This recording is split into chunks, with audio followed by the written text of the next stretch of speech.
சங்கல்ப பிரபவான் காமான் தியக்த்வா சர்வான் அசேஷதா மனசீவேந்திரியகிராமம் விநியமிய சமிந்ததா சனிஷகி எனக்கு புறமேது புத்தியா திதிகிரீதையா ஆத்மசம்ஸ்தம் மனக்கருத்வா நக்கிஞ்சிதம்பி சிந்தையது.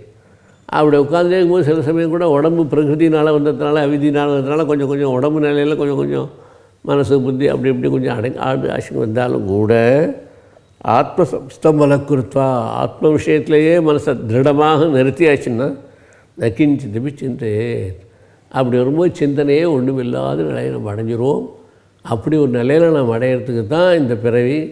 ஆகினால எப்பப்போ உடம்பில் மனசில் புத்தியில் கொஞ்சம் கொஞ்சம் சலனம் வந்தாலும் அது திருப்தி கிரகித்தையா கெட்டியாக அதை பிடிச்சிக்கணும். ஆத்மஸ்வரூபத்தையே பிடிச்சிட்டு இருந்துட்டோமானால் அப்போ ஆத்மசம்சத்திலேயே ஆத்மாவிலேயே மனசு நின்றுடும். அப்போது ஒன்றையுமே சிந்தனை பண்ணாமல் ஆத்ம சிந்தனை ஆத்மஸ்வரூபனாலேயே தவிர நமக்கு வேறு ஒரு சிந்தனையுமே இருக்காது. ரெண்டாவது சிந்தனை சிந்திக்கிறதுக்கு மனசே இல்லாத பொழுது என்னாகும், மனசே கரைஞ்சி போச்சு. ஐஸு கட்டியாக இருக்க வரைக்கும் கட்டியும் தெரியுது. அதுவே ஜலமாகிடுதுனாக்கா ஐஸை கட்டியும் இருக்காது, ஐஸ்கிரீம் இருக்காது, ஒன்றும் இருக்காது, ஜலமாகிடும் அது. ஆக விவகாரத்தில் காரியத்தில் ஐஸ் கட்டி வேணும். அப்போ தான் ஐஸ்கிரீம் பண்ண முடியும். ஐஸ் வச்சுன்னு பல வேலைகளை பண்ணலாம். அந்த கட்டியை கரைஞ்சி தண்ணியாக எடுத்துன்னா அது எப்படி இருக்கும், தண்ணியோடு ஒன்றாயிடும். அதுபோல் இந்த மனசு புத்தி கித்தி இதெல்லாம் ஐஸ் கட்டி போல் அப்பப்போ பல காரியங்களை உபயோகப்படுறதுக்கு எல்லாம் போகிறது. மனசே லயிச்சு போச்சுன்னா அப்புறம் ஐஸ் கட்டி எங்கே தண்ணி எங்கே நூண்டுங்க எல்லாம் எடுத்து ஒன்றுமே இருக்காது. அந்த மாதிரி மனசை நம்ம லயிக்க வச்சு சிந்தனை இல்லாமல் பண்ணிட்டோமானால் மனசு ஆகிடுத்து உள்ளுக்குள்ளே உட்காந்தாச்சுன்னா அப்புறம் சிந்தனையும் வராது, ஒன்றுமே வராது, ஒன்றும் வராது. அதனால் மனசு தான் எல்லாத்துக்கும் முக்கியமான காரணம். ஆத்மசம்ஸ்தம் மனக்கிருத்வா தன்னுடைய மனசுலேயே தியானம் பண்ணி உட்காந்துட்டோமானால் நான் கிஞ்சிந்து சிந்தையே உடனே சிந்தனை பண்ண மாட்டான், உடனே பண்ண மாட்டான், ஆத்மனிஷ்டாலேயே இருப்பான் அவன். ஏதோ ஏதோ நிச்சரதி மனச்சஞ்சலம் அஸ்திரம் ததஸ்ததோ நியமித்து ஆத்மனே வசம் நேரு. சில பேர் சாதனைகளில் இருக்கவன் என்ன பண்ணுவான்னா சாதனை பண்ணிட்டே இருப்பான். ஆத்ம விஷயத்துக்கு போகணும், ஞான நிஷ்டத்துக்கு போகணும், ஞானத்தை அடையணும் அப்படின்னு சொல்லி யோகங்கள்லாம் கற்றுக்கிட்டு அதுக்கு ஆசனங்கள்லாம் கற்றுக்கிட்டு கொஞ்சம் சிரமப்பட்டு ஆத்ம விஷயத்துக்கு போகணும், ஆத்ம ஞானம் தெரிஞ்சுக்கணும் முயற்சி பண்ணிட்டே இருப்பான். ஆனால் அவனுக்கு நிலையான வைராக்கியமோ நிஜமான ரெண்டும் இல்லைங்கிற எண்ணமோ இதெல்லாம் இல்லாததுனால என்னாகும், அப்பப்போ சஞ்சலம் கொஞ்சம் வரும். எதோ எதோ நிச்சரதி எப்பெல்லாம் மனசு சஞ்சலிக்கிறதோ மனச்சஞ்சலம் அஸ்திரம் நிலையில்லாத எப்போது அங்கே இங்கே ஓடிண்டே இருக்கோ தத்தோ தரோ ததஸ்ததோ நியமிய எய்தது அப்பப்போ அந்த மனசை பிடிச்சி கட்டி இழுத்து போட்டு ஆத்மன்னேவ வசம் ஏத் ஆத்மஸ்வரூபத்திலே நிற்க முடியாத பண்ணு. ஏன்னா சில சாதகாலுக்கு என்ன ஆகும், இத்தனை ஆசனம் போட்டு இத்தனை உட்காந்து தியானம் பண்ணி என்ன பண்ணாலும் கூட திரும்ப திரும்ப அவனுக்கு உடம்பு ஒன்று இருக்கிறதுனால அந்த உடம்பு வாசனைனால ஏதாவது ஞாபகங்கள்லாம் வர ஆரம்பிச்சிடும், சஞ்சலம் வர ஆரம்பிச்சிடும் மனசுக்கு. அந்த மாதிரி வரும்போது என்ன ஆகும், திரும்பி திரும்பி நம்ம முயற்சி பண்ணி ஆத்மனிஷ்டையிலேயே வச்சுருட்டோம்னால் சரியாக போயிடும். பிரசாந்த மனசும் ஹேனம் யோகினம் சுகமத்தமவியம் உபேந்தி சாந்தரசம் பிரம்மபூதம் அகல்மஷம். அதனால் அப்படி நிலை நிறுத்திட்டோமானால் நம்ம மனசை அந்த மனசு ஆத்மஸ்வரூபத்தில் லயிச்சு போச்சுன்னா திரும்பி திரும்பி வராமல் வந்தாலும் அப்பப்போ அதிலே ஆத்மாலே நிலை நிறுத்திட்டோமானால் அப்பொழுது பிரசாந்த மனசாக இருக்கும், சாந்தமாக இருக்கும். யோகினம் சுகம் உத்தமம் உயர்ந்ததான சுகத்தோடு ஆத்மஸ்வரூபத்திலேயே ஆத்மானந்தமாக இருக்கும்.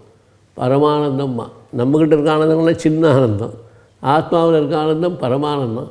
இப்போ பரமானந்தம்னா அப்படி இருக்காரான்னா அவர் எப்போதும் அந்த நிலையெல்லாம் இருக்கார். நம்ம ஆனந்தம் சின்ன ஆனந்தமாக இருந்தோண்டு நமக்கு புரியறதுக்காக பரமானந்தம்னு வார்த்தையை கூட போட்டாருங்க. உபயதி சாந்த ரசம் சாந்தியாக இருந்துக்கிட்டு எல்லா ரஜோகுணங்களெல்லாம் ஓடி போயிடும். பிரம்மபூதம் அகல்மஷம். ஏன்னா பிரம்மஸ்வரூபத்தை யார் அடைஞ்சிட்டோனோ அவனுக்கு இதெல்லாம் எங்கே வரும், கல்மஷம்னா பாவம், அகல்மஷம்னா பாவம் இல்லாதது ஆத்மஸ்வரூபம். அப்படிப்பட்ட ஆத்மஸ்வரூபத்தை யார் ஒருத்தன் அடைஞ்சிட்டானோ அவனுக்கு பாவமோ புண்ணியமோ குணமோ கிட்டக்கு ஒன்றுமே வரவே வராது. பிரம்மபூதம் அகல்மஷம். யுஞ்சன்னேவம் சதாத்மானம் யோகி விகத கல்மஷா சுகேன பிரம்மசம்சம் அத்தியந்தம் சுகமுஷ்டதே. அதனால் ஆத்மஸ்வரூபத்திலேயே யார் ஒருத்தன் நின்றுட்டு இருக்கானோ விகத கல்மஷம், அப்போ அவனுக்கு பாபங்கள்லாம் நல்லா ஓடியே போய்டுறது. அப்படி உள்ளவனுக்கு சுகேன பிரம்மசம்ஸ்பர்ஷம். இப்போ என்ன ஆகும், பிரம்மஸ்வரூபத்தை பார்த்ததுனால அந்த ஸ்வரூபத்தில் இருக்கிறதுனால ஒரே சுகமாக சுகத்தோடு இருப்பான். அத்தியந்தம் சுகமஸ்துதே. எல்லையில்லாத சுகத்தோடு ஆனந்தமாக அப்படியே இருந்துகிட்டே இருப்பான். நமக்கெல்லாம் சுகம் இப்படி எல்லையோட கூடிய சுகம். ஜாங்கிரி சாப்பிட்ற வரைக்கும் சுகம், அது ஒரு பாடு வயத்துக்கு எடுப்பு வந்து தீர்ந்து போச்சு, சுகம் போயிடும். வஸ்திரங்களை கட்டின்னு இருப்போம், அழகாகவும் வச்சுட்டு இருப்போம், அது போயிடுத்துன்னா திருப்பி துக்கம் வந்துடும். ஆபரணங்கள்லாம் போட்டுக்கும், திருடின்னு போயிட்டோன்னா அப்புறம் அழ ஆரம்பிச்சிருவோம். இந்த மாதிரிலாம் ஒன்றும் இல்லாமல் எப்பொழுதுமே சுகத்தோடு கூடியது ஆத்மஸ்வரூபோடு தான் எப்போதும். இன்னும் நம்மளுக்கு சாதனைகளுக்காக இந்த வழியெல்லாம் சொல்லிக் கொடுத்து எப்படி சாதனை பண்ணணும், சாதனை பண்ணால் என்ன நமக்கு கிடைக்கும், அந்த நிலையை நாமெல்லாம் அடைய பார்க்குறதுக்கு முயற்சி செய்யணும் அப்படிங்கிறதுக்கு சாதனைகளுடைய வழிகளெல்லாம் சொல்லிக் கொடுக்குறார். சர்வபூதஸ்தமாத்மானம் சர்வபூதானி சாத்மனி ஈட்சதே யோகயுக்தாத்மா சர்வத்திர சமதர்ஷனா. அப்போ அப்படி இப்படி மனசு வெளியில் வரும்போதெல்லாம் உட்காந்து வச்சு எல்லாம் பண்ணி முடிச்சிட்டோம்னால் சதா ஆத்மஸ்வரூபத்திலே இருந்துடுறான். அவன் அந்த சதா ஆத்மஸ்வரூபத்தில் இருக்கணும். என்னாச்சு, அத்தியந்த சுகத்தோடு இருக்கும்போது என்னாச்சு அவனுக்கு, எல்லாமே சர்வபூதஸ்தம் ஆத்மானம், எல்லாத்துக்கும் அந்தர்யாமியாக நான் தான் இருக்கேன், எல்லா சுரூபத்துக்குள்ளேயும் ஊடுருவி நான் தான் இருந்துருக்கேன். சர்வபூதானிச்ச ஆத்மனி, ஜீவஸ்வரூபம் உள்பட அதுலேயும் சேர்ந்து நான் தான் உட்காந்துருக்கேன் அப்படிமா. ஈட்சதே யோகயுக்த ஆத்மா. யார் ஒருத்தன் இந்த ஞான தசைக்கு ஞான மார்க்கத்துக்கு வரானோ, கர்மயோகியாக இருந்து ஞான மார்க்கத்தை யார் வரானோ அவனுக்கு சர்வத்திர சமதர்ஷினா. எத்தனை உலகத்தில் எத்தனை பொருள் இருந்தாலும் அவனுக்கு ஒரே மாதிரி தான் பார்வை இருப்பதை தவிர வேறு ஒன்றுமே தெரியாது. ஞானிக்கு துதிய வஸ்து இல்லாதனால, ரெண்டாவது வஸ்து இல்லாதனால ஒரே பார்வை இருக்கும். ஏகம் தர்சனம். சமம்னா இங்கே சமமாக பார்க்குறான்னு அர்த்தம் இல்லை, ஒரே ஆத்மாவை தான் எல்லாத்துலேயும் பார்க்குறான்னு அர்த்தம். அதனால் ஒரே ஆத்மஸ்வரூபத்தான் இத்தனை பேர்கிட்டையும் பார்ப்பான், இத்தனை ஜீவஜாட்சிகளையும் பார்ப்பான். 14 உலகத்தில் இருக்கா எல்லோரும் யார் கண்டாலும் இந்திரன் முதல் சந்திரன் வரை யாராக இருந்தாலும் எல்லாம் அவனுக்கு ஏக தர்ஷனம், ஒரே ஆத்ம தர்ஷனம் தான். ஆத்மா தான் வேறு ஒன்றும் கிடையாது, ஏக தர்ஷனா, ஒரே ஆத்மாவை தான் பார்ப்பான்னு அர்த்தம். சமதர்ஷனம் நம்மளாம் யோசிப்போம், சமமாக பார்க்குறான் போல் இருக்கு எல்லாரையும், நம்ம தான் விஷமமாக பார்த்து எல்லாம் பண்ணிகிட்டு இருக்கோம், தவறாக பார்த்து எல்லாம் பேசிகிட்டு இருக்கோம். அவனுக்கு எல்லாம் சமதர்ஷனம் இருக்கணும்னா சமதர்ஷனம் அர்த்தம் இல்லை, சமம்னாலே ஏக்கம்னு ஒரு அர்த்தம் உண்டு. அதனால் சமம்னா ஏகதர்ஷினா, ஆத்மஸ்வரூபமாகவே இத்தனை பேரையும் பார்த்து ஆனந்தமாக இருப்பான் அவன். வேறு ஒன்றுமே துதிய வஸ்து தெரியாதனால ஏகதர்ஷனாக இருந்துட்டு எல்லாம் ஆத்மஸ்வரூபமாகவே இத்தனை பேரையும் பார்த்து எல்லாம் பண்ணுவான். யோமாம் பஷ்யதி சர்வத்திர சர்வஞ்ச மயி பஷ்யதி தஸ்யாஹம் ந பிரணஷ்யாமி சஜவே ந பிரணஷ்யதி. யார் ஒருத்தன் என்னை பார்க்குறானோ, ஆத்மஸ்வரூபமாக பார்க்குறானோ, என்னையும் பார்க்குறானோ, சர்வஞ்ச மயி பஷ்யதி, எல்லா சுரூபமும் என்னிடத்துலாம் இருக்குன்னு நினைப்பான்.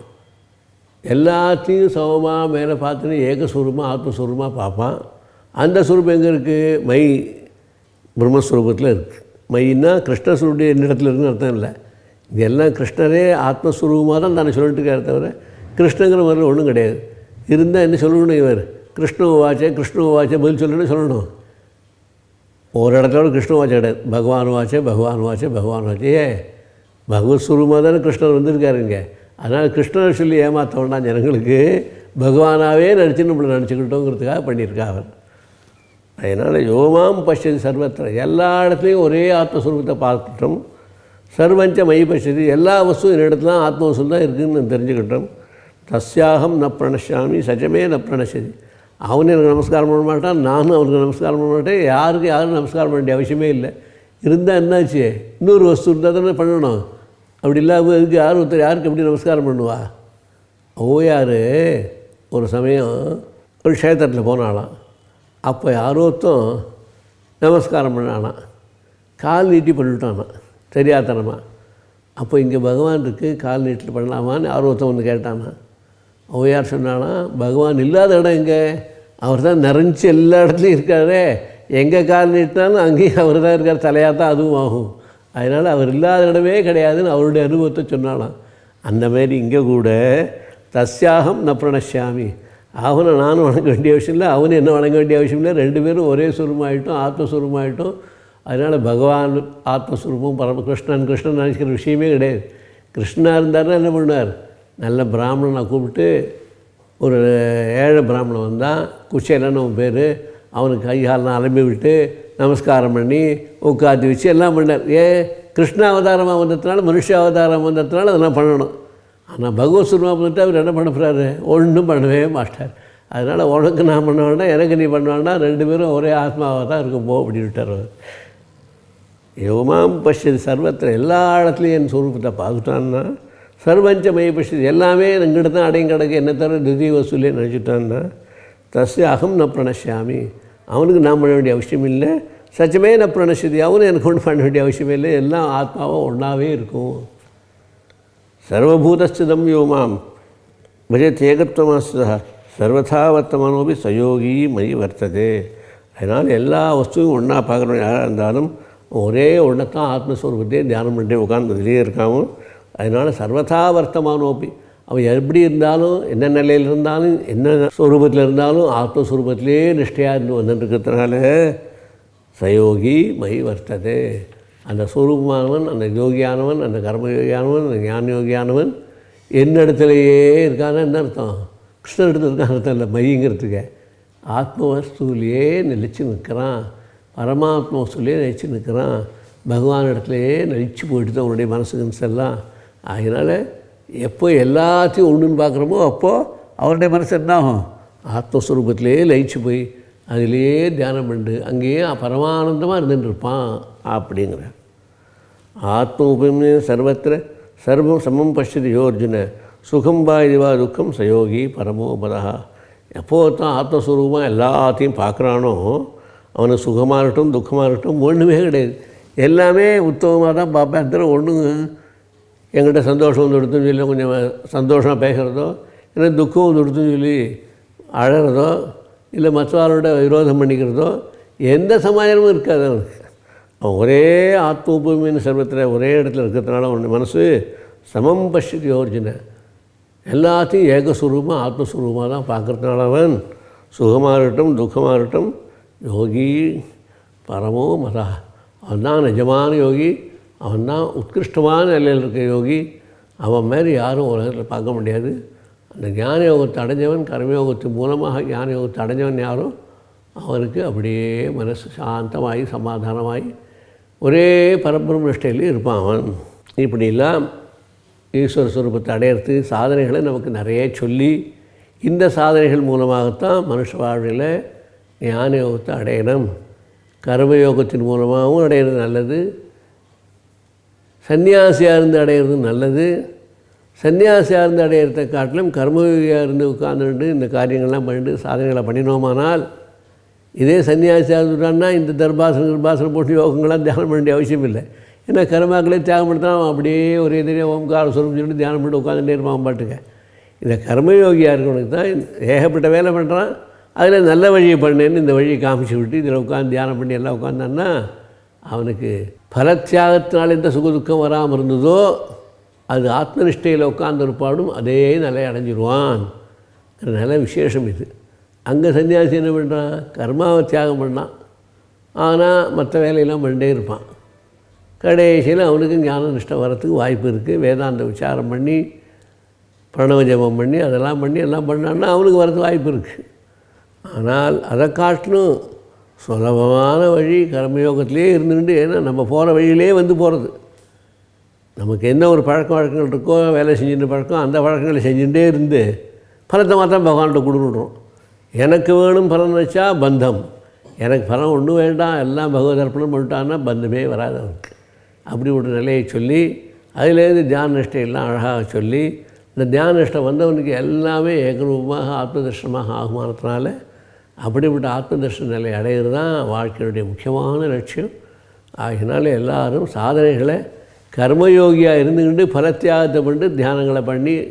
ஆத்ம தர்ஷனத்திலே மனசு இருக்க முடியாது பண்ணிட்டு அந்த நிஷ்ட தியானம் பண்ண மூலமாக ஞானஸ்வரூபத்தை அடையதே ரொம்ப முக்கியமானது என்று பகவான் அர்ஜுனனுக்கு கர்மயோக பிரசஸ்தியே ஞான யோகத்தினால் வரக்கூடிய எந்த பலனோ அந்த பலனை எல்லாம் கிடைக்குங்கிறத தெளிவாக சொல்லி நமக்கெல்லாம் அறியாமை நிலையில் எப்படி இருக்கோ ஞான நிலைமையில் எப்படி இருக்கணுங்கிறதையும் ஞாபகப்படுத்தி கர்ம பலத்தை வச்சுக்கிட்டு நம்மலாம் எவ்வளோ சுகங்களை அனுபவிக்கிறோம் கர்ம பல தியாகம் பண்ணிட்டா நமக்கு எப்படிலாம் ஒன்றும் வராது சுகமும் வராது துக்கம் வராது எல்லாத்தையும் ஞாபகப்படுத்தி அந்த ஆத்மனிஷ்டையிலேயே மனசை நிறுத்துனா புத்தி நிறுத்துனா அவனுக்கு ரெண்டாவது வஸ்துவை தெரியாததுனால சத்ரு மித்திரம் யாராக இருந்தாலும் கொண்டாட்டி குழந்தைகள் சாப்பாடு கிப்பாடு எல்லாமே கொண்டே தான் இருக்கும் ஒன்றும் தெரியாது சாப்பிடவும் தெரியாது அழவும் தெரியாது துக்கமும் இருக்க தெரியாது எதுவுமே தெரியாது சத்ரு கூட யாரும் தெரியாது நம்ம திருஷ்டியாக அவன் சத்ருவாக பண்ணுறதால அவன் கணக்கில் பார்த்தா சத்ருன்னு யாருமே வரமாட்டான். அவன் கணக்கால் பார்த்து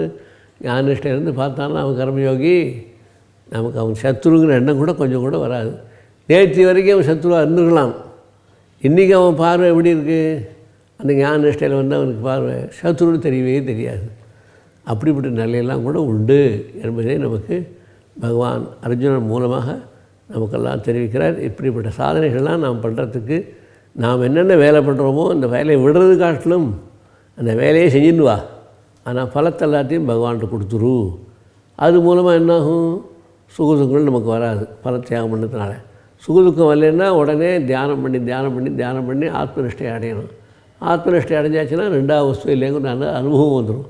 அனுபவம் வந்தாச்சுனாக்க வேறு எதுவுமே மனசில் தோணாமல் அதே சஞ்சலம் இல்லாமல் மனசாந்தமாக அமைதியாக சந்தோஷமாக இருக்கலாம் என்ற ஒரு நிலையை நமக்கெல்லாம் சாதகர்களுக்கு நம்ம போன வழியிலே போய் பலத்தியாகம் பண்ணுன்னு சொல்லி, ஏன்னா நம்ம எல்லாத்தையும் விடுன்னா பயப்படுவோம். நமக்கெல்லாம் விட்டு பழக்கம் இல்லை, எல்லாம் வாங்கி தான் பழக்கம். அதனால் வாங்கிறதுலேயே இந்த மாதிரி பண்ணு, என்னென்ன வேலை பண்ணுவியோ எல்லாத்தையும் பண்ணிகிட்டே இரு. பலத்தமாக தியாகம் பண்ணிட்டேன்னா உனக்கு பழக்கம் விட்டு போகாத இருக்கும். சோம்பேறி இல்லாமல் இருப்பேன். இல்லைன்னா எல்லாத்தையும் விடுன்னா விட்டுடுவான். அந்த சன்னியாசியும் ஆக முடியாது, இவன் பலத்தையும் அடைய முடியாது. இப்படி ரெண்டுங்கள்ட்ட நிலைமையில் நம்மளாம் இருப்போம். அப்படி இல்லாமல் ஒன்று பூர்ண சன்னியாசி அல்லது கர்மபல சன்னியாசி. அதனால் கர்மயோகியாகவோ கர்மபல சன்னியாசியாகவோ கர்ம தியாகம் உள்ள பண்ணியாகவோ ஏதோ ஒரு வழியில் நின்று ஆத்மனிஷ்டத்தை அடைஞ்சி அப்போ எல்லா வஸ்துவும் ஆத்மாவெல்லாம் ஏகந்தான் ஒன்று தான் தெரியுமாத்தினால எந்தவித எண்ணங்களும் வராதனால சுகமான சாந்தமான பரமானந்தமான சுகத்தை அனுபவிக்கிறது வாய்ப்பு உண்டு என்று சாதகர்களுக்கெல்லாம் இப்படியெல்லாம் சாதனை பண்ணணும்னு சாதனையுடைய வழியை நமக்கு சொல்கிறார்.